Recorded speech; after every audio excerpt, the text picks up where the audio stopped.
उत्तर प्रदेश लोक सेवा आयोग ने आज एपीओ मेंस का पहला जो पेपर था सामान्य ज्ञान का, वो पेपर करवाया है। और उसका जो प्रारूप है मेंस 19 के दृष्टिकोण से, यूपीपीसीएस मेंस 19 के दृष्टिकोण से आप इस पेपर को देख सकते हैं और एक एनालिसिस कर सकते हैं कि किस तरह के प्रश्न आ सकते हैं, या हो सकता है कि इसी में से कुछ प्रश्न आपके पुटअप हो जाए। तो आइए देखते हैं प्रश्न पत्रों को। सबसे पहला जो प्रश्न है उसमें है कि नागरिकता संशोधन अधिनियम 2019 के प्रावधानों के आलोचनात्मक व्याख्या कीजिए। ये मेंस 19 के दृष्टिकोण से बहुत ही महत्वपूर्ण प्रश्न है कि सीए के प्रावधानों को पूछेगा, प्रावधानों की आलोचनात्मक व्याख्या करनी है, क्या क्या जो भी है आर्टिकल 15 या आर्टिकल 14 जो भी आप लगा के उसकी आलोचनात्मक व्याख्या कर सकते हैं।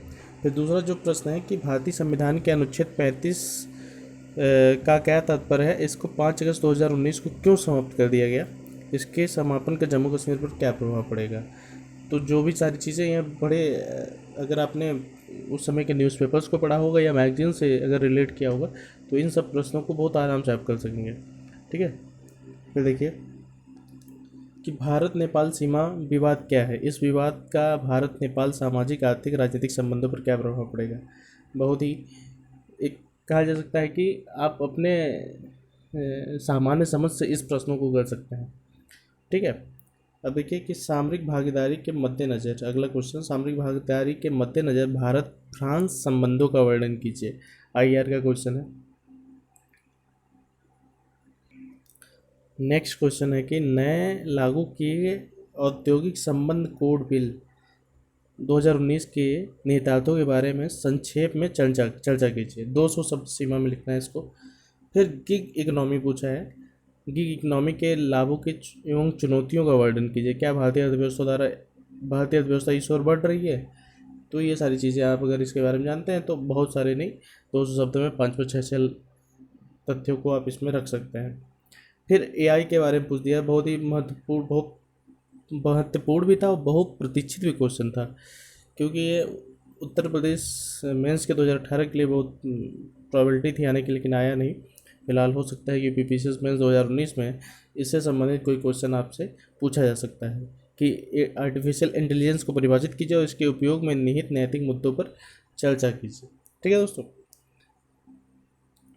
व्याख्या कीजिए कि एक आम आदमी को, अगला क्वेश्चन है, व्याख्या कीजिए कि एक आम आदमी को वैज्ञानिक नवाचारों का लाभ कैसे मिल सकता है क्योंकि वे अत्यधिक व्यवसायीकृत हो गए हैं। ठीक है दोस्तों, अब अगला चीज़ है कि इसमें टिप्पणियाँ लिखनी है। ये 80 शब्द सीमा है इसकी है। इस पर प्रिसिशन मेडिसिन, इसके बारे में लिखना है। रणनीति बिक्री 80 शब्द में लिखना है। फिर उसी में डिजिटल भारत के बारे में 80 शब्द लिखना है। फिर निपा वायरस के बारे में 80 शब्द लिखना है और उरकुंड के बारे में 80 शब्द में लिखना है।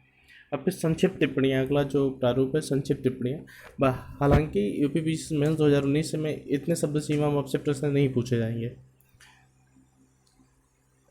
एक एक्वापोनिक्स क्या होता है, इंटेलाइट्स क्या होती है, पोर्ट ऑफ कॉल क्या होता है, बस इनकी परिभाषा आपको बतानी है 30-30 वर्ड में। COP25 क्या है, स्टारलिंक परियोजना क्या है, कोरोना वायरस क्या है, इसको बस 25-25 शब्दों में आपको बताना है। फिर देखिए हाल ही में अम्फन चक्रवात आया, फिर प्रधानमंत्री जन आरोग्य योजना इसके बारे में थी, वेब शिखर सम्मेलन और कार्टोसैट 3 इसके बारे में 33 शब्द आपको लिखने हैं। अब इसमें एब्रिविएशन भी पूछता है, मतलब शॉर्ट फॉर्म देता है, उसका फुल फॉर्म पूछना है। जैसे ITO का फुल फॉर्म क्या होगा, इसमें सिर्फ आपको फुल फॉर्म लिखना है। GIAN का फुल फॉर्म क्या होगा, IOM का फुल फॉर्म क्या होगा, आशा का फुल फॉर्म क्या होगा, पॉस्को का क्या फुल फॉर्म, मतलब सारे इतने आसान आसान एब्रीविएशन दिए हैं जिसको आप बहुत ही आराम से कर सकते हैं। देखिए NCLT है, SARS है, SOCHAM है, यूनेस्को है, फिर FSAI का जो ये भी फुल फॉर्म पूछा है। ये सारे अगर देखा जाए तो करंट से रिलेटेड भी हैं, क्योंकि करंट में सारी चीज़ें अभी भी हैं। नेक्स्ट क्वेश्चन है कि निम्नलिखित पुस्तकों के लेखकों के नाम लिखिए। तो इसमें इन सारी ये बुक्स दी गई हैं, इनके सामने बस आपके लेखकों का नाम लिखेंगे, राइटर्स का जो है नाम लिखना है बस। निम्नलिखित किन खेलों से संबंधित है? ये कब दिए गए हैं? ट्रॉफीज़ हैं ये सारी। किन डूरंड कप किस में दिया जाता है? सुल्तान अजला शाह ट्रॉफी किस में दी जाती है? देवधर ट्रॉफी किस में दी जाती है? राइडर कप किस में दिया जाता है? थॉमस कप किस में दिया जाता है? ये कप के नाम दिए और खेलों को बस आपको उसके सामने लिखना है। ठीक है। इस प्रश्न पत्र का अंतिम प्रश्न है, जिसमें ये 10वां है। इसमें कहा है कि भारत में अक्षय ऊर्जा विस्तार कार्यक्रम पर संक्षिप्त चर्चा कीजिए। फिर आपदा प्रबंधन को परिभाषित कीजिए और भारत के संदर्भ में आपदा प्रबंधन की वर्तमान प्रवृत्तियों का वर्णन कीजिए। इसमें प्रवृत्तियों में चुनौती और समाधान दोनों लिखिएगा। ठीक है दोस्तों। बाकी आज की वीडियो देखने के लिए बहुत बहुत धन्यवाद। और अगर आपको वीडियो पसंद आए तो वीडियो को लाइक कीजिएगा, शेयर जरूर कीजिएगा वीडियो को, जिससे आपके जो इससे वंचित रह गए मित्र हैं उनको ये प्राप्त हो। दोस्तों बहुत बहुत धन्यवाद।